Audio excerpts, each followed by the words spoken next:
have an interview from the cop the morning after this time. Very long day yesterday, and did it come to a good end? No, not really. I was thinking about what to call this one. Could have been very blunt and just called it shit at home, because that's what we are, or the more technical term of the movable force versus the stoppable object. The either way being us. So we shocking home record. I was looking before last night, and we were 18th in the table as a home team. I suppose it just shows you how good our away record is, but not very good. And Bristol City, who have been really failing to impress. They're certainly not impressing their supporters, despite the fact they got some decent players in there, and we'd all known about Scott Twine and Naki Wells beforehand, and they got a number 12 Knight. Were pretty impressive, very tricky, seemed very tricky. So I don't really know what's been happening with them, but they've not been on a good run either. I think somebody was saying that they'd not done very well away for a number of games, but obviously then they were looking forward to coming to Hillsborough, where we still think it's Christmas and we're giving gifts away. Looking at the team sheet to start off with, it looked perfectly good. We seem to be looking to move back to that 3. Got Hekwe, and I thought he did very well against Leeds, coming in playing in the middle of the middle 3.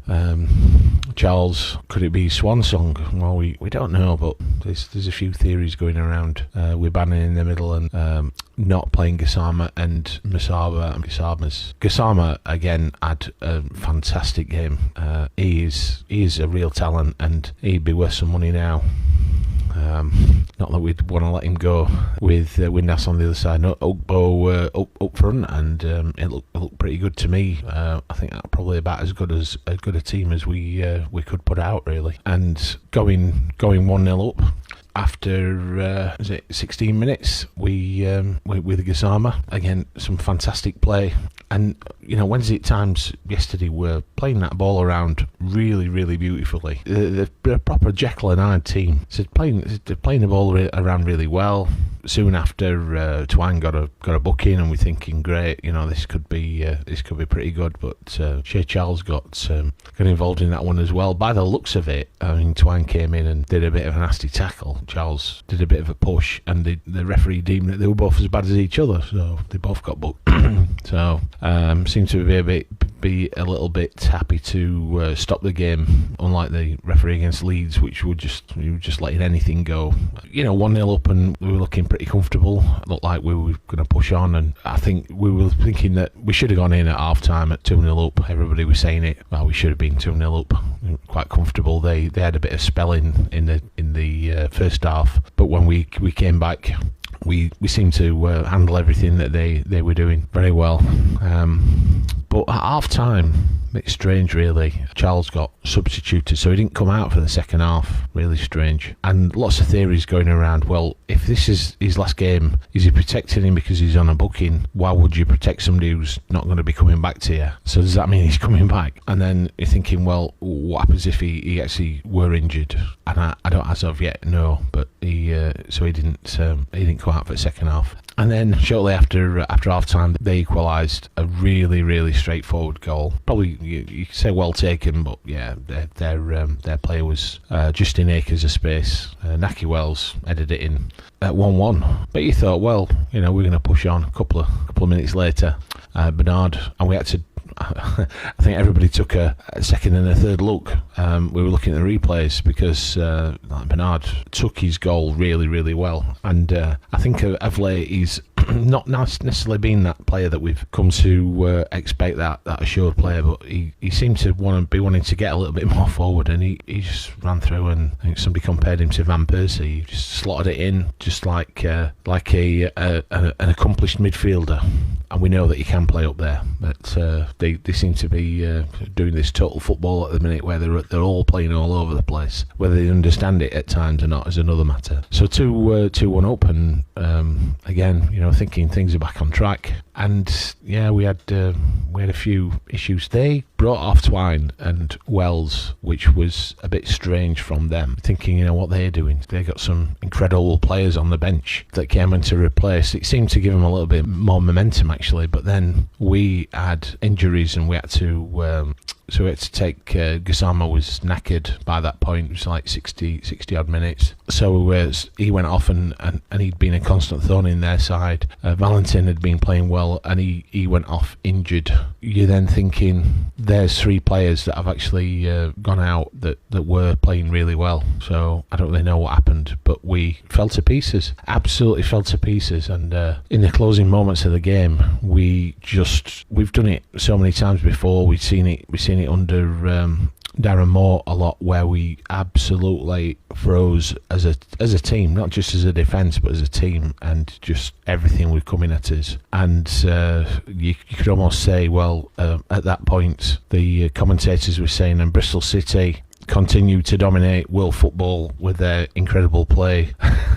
We can make anyone look like the Barcelona on the day, really, can't we? We can, absolutely. And we certainly made Bristol City suddenly became this incredible team that every single loose ball they picked up, and it was coming back at us, and there were shots, and they hit the bar at one point, and we could have ended up conceding that full at the end, and we tinkered around with it, and we'd brought Ingelsson on, and Patterson came in.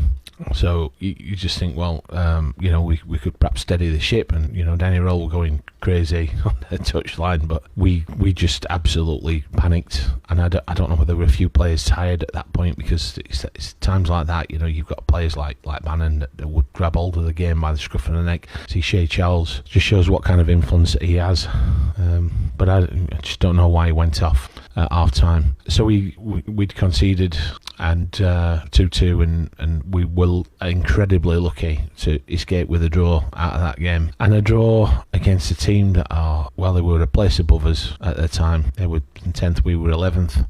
In the grand scheme of things, is that a bad result? Well, you've got to look at our own form this year, and if we'd have done what we should have done, I mean, that game should have been put to bed. Hard to really put the finger. I mean, obviously Gassam had an incredible game. Marvin Johnson struggling on that left-hand side at the minute. Don't know whether we just need a little bit more impetus in there. I don't know. He's just probably just playing all the time. He doesn't really seem to get up as much as he did, and his big thing is he's been able to cross the ball. Max Lowe's been quite solid behind him. Windass in spells, I think that's the thing. It's always in spells.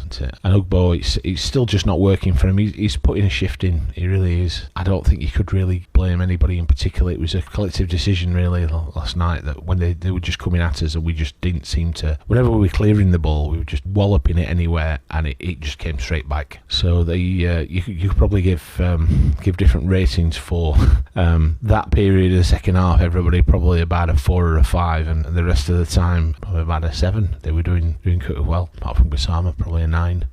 Okay, so we got QPR up, and another team in another similar situation. They're 10th and we're 11th, but that's away, so we're probably going to paste them. But their form has been really good recently, so we'll have to see what comes of that. And then we've got Luton at home, and Luton are down at the bottom, so we would expect that we're going to lose that one because we're at home. We've got to sort that home form out. Are any players coming in? It's the 23rd now. Not much time left. They've had a chat. We're told that Chantieri and Danny Roll have had a chat. Does that mean that somebody's coming in? And if they're not coming in, then what does that mean for Wednesday? And what does that mean for Danny Roll? Till the next game. Bye for now.